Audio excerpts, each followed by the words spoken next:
read 7 books in the month of June. I will admit that was not as many as I wanted to have read this month, but I loved almost every book that I read this month, and you know what they say about quality over quantity, right? Hey y'all, welcome back to my channel. Hi, hello, how are you? How has your week been? So, it is July 1st as I'm filming this. Another month has come and gone, and it's time to share with all of y'all the books that I read in June and what I thought about them. Now, I'm probably not going to be going super in depth on most of these books just because I read them in reading vlogs that haven't come out yet.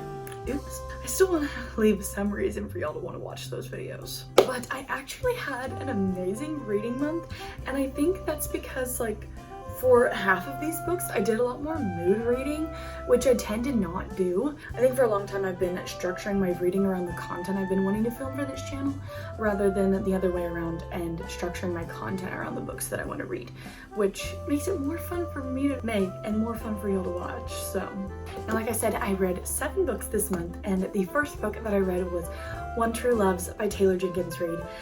This was my 3rd book I had read by her. I had previously read The 7 Husbands of Evelyn Hugo and Daisy Jones and the Six, both of which I didn't particularly enjoy.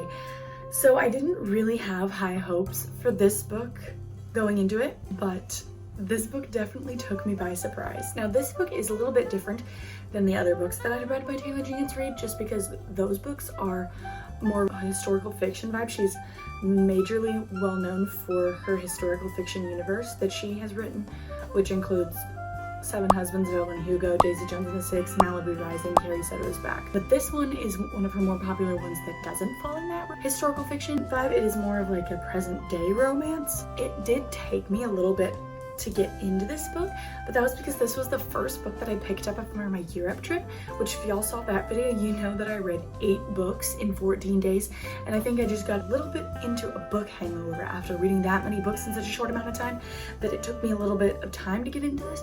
But once I did get into it, I loved it. I read probably this much of the book in one sitting. I stayed up so late to finish it. This book was a really unique experience for me, just because the scenario that occurs surrounding the main character in this book is truly something that I can pretty confidently say I will never experience in my life, just because it's such a 1 in a billion scenario.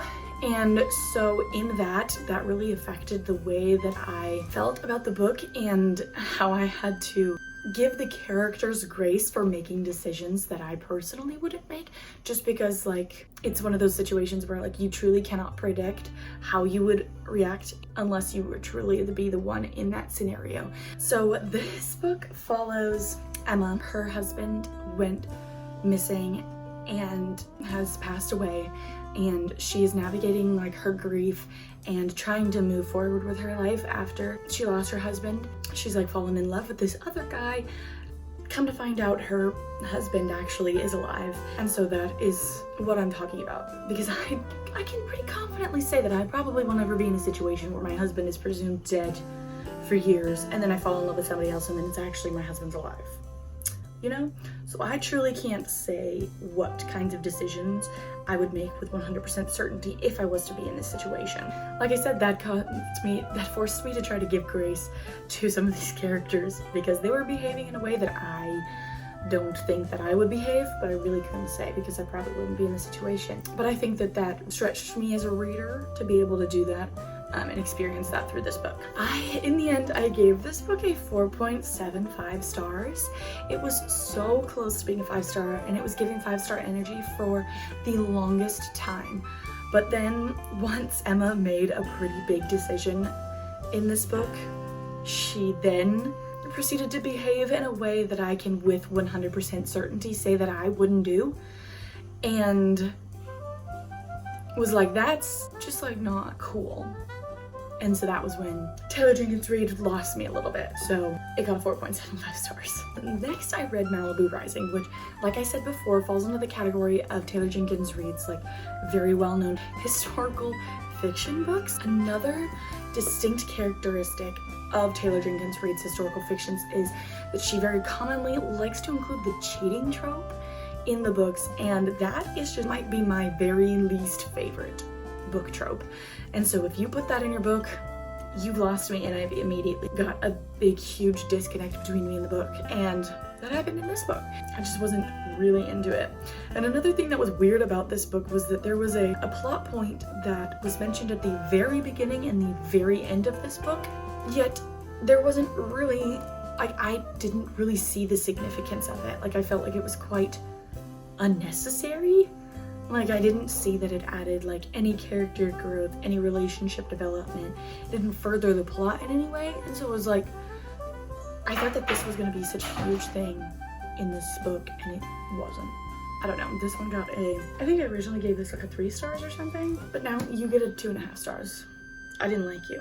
You annoyed me. Then we went on to read Carrie, Soto is Back, which is another one of her historical fiction books. Now at this point, I'd already read 3 of Taylor Jenkins Reid's historical fiction books, and I was like, you know what, I guess like they're just not for me. I guess I just like her more contemporary romance books. And so once again, I didn't have high hopes going into this book, but I was so pleasantly surprised. I really enjoyed this book, and I got so into it, and I really developed such a deep connection with these characters. I really loved this book.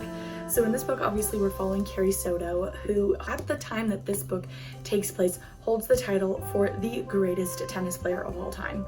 We pick up at the beginning of the book where her title is being threatened by a new up-and-coming tennis player. And so Carrie Soto decides to come out of retirement and fight to defend her title of being the greatest tennis player of all time.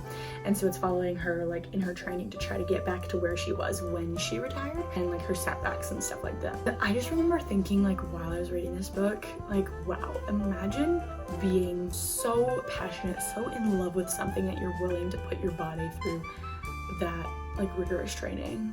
I've never experienced that personally. But in this book, the character growth, the relationship development is just, loved it so much. Like, there are just like no words that I can use to describe this book without like just completely spoiling it and telling you every single little detail. I originally gave this book a 4.5 stars, but I might have to give it a 5 stars, just like because I'm still thinking about this and it's like still having an effect on me like weeks later. I think this might have to be a 5 star. Next, I read Princess in the Spotlight by Cabot, which is the second book in the Princess Diaries series. Now before I say anything else about how much I enjoyed reading this book, I want to clarify that yes, while the Princess Diaries movies were based on the series, they are very different. And so personally, in my mind, I see them as like 2 different works. Like, I can see the elements that they took from the books to make the movies, but they still are so different that it just makes me happier to see them as 2 completely separate entities. If you're seeing this and you're like, oh my gosh, I didn't know Princess Diaries was based on a book, do not go into the books thinking that they're going to be exactly like the movies, because that is not the case. Now these books truly just make me laugh so much. So like, it's called the Princess Diaries series, and so it is written in diary format, and Cabot truly just captures the absolutely out-of-pocket things that you think in your head when you are a young teenage girl, and it just makes me laugh so hard. There are so many hilarious quotes in this book, and they're just such a good palate cleanser, and like, you don't need to read them back to back because you can truly just kind of like go months without reading one of the books and then be able to completely understand everything that's happening. But they're just super lighthearted and super low stakes because you don't have to remember anything, and it doesn't take any brain power, and they're just so fun to read amongst all of the like super heavy, super intense books. Be on the lookout over on my blog, Your Big Sister's Library, because I put all of my like laugh out loud, super hilarious favorite quotes on there, and I think you should go check them out. So these next books, I'm just gonna kind of lump them all together because they are a series. But next, I finally did it. I finally bit the bullet and I read the Inheritance Games trilogy by Jennifer Lynn Barnes. Now this book, despite the fact that I only just now read this book, if you have watched my videos before, you know that I've talked about the series so much despite the fact that I've only just now read it. This book was sold to me as a Knives Out. It's like Knives Out, which is one of my absolute favorite movies. And so this was a book that I had convinced myself that I was going to love, that it was going to be a 5-star read without having even read it. And I'm so happy that I was proven right. This series, I read it so quickly. They're all 5 stars for me, and I read them in the span of like 4 days. Like, I finished one, immediately had to pick up the next one and start reading it. And I just loved being in this world and reading about these characters, and just the amount of work that Jennifer Lynn Barnes had to have gone in to like plotting the books, plotting all 3 of the books before she even started writing this one, just like absolutely blows my mind. And like the way that she thought out every single little detail. Like, there was a part when I was reading the final Gambit where I literally started crying. The part wasn't even sad, but I was just so overwhelmed thinking about the way that everything was so connected in these books, and how much time and effort Jennifer Lynn Barnes went into thinking this out, that I just like couldn't keep myself from crying. Yeah, this is now gonna become my new favorite thing to recommend to people because I had such a fun time reading it. I highly recommend this.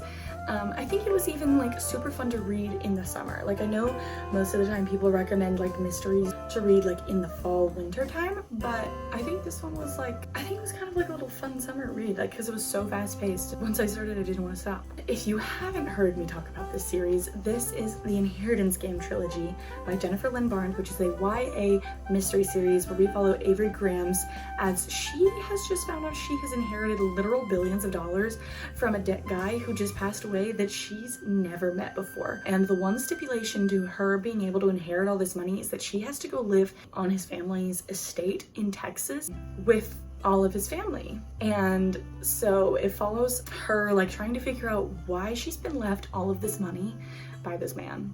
Like, surely he didn't just like decide randomly to give her the money and like that be it. It's super fun, very good page turner. Loved it. I really read a variety of books this month, which was super fun. We had some like historical fiction, contemporary romance, YA mystery, and I think it really paid off in how much I really enjoyed most of these books. Anyways, those are all of the books that I read in June. So that is all I have for you guys today. If you guys enjoyed this video, please give it a thumbs up to let me know that you did and that you enjoyed watching this type of content. And leave down in the comments your favorite book that you read in June, or a book that you are really looking forward to reading in July, because I love hearing like book recommendations. And subscribe to my channel for more book related content in the future. Anyways guys, I hope you all have a lovely rest of your week, and I will see you guys later. Bye.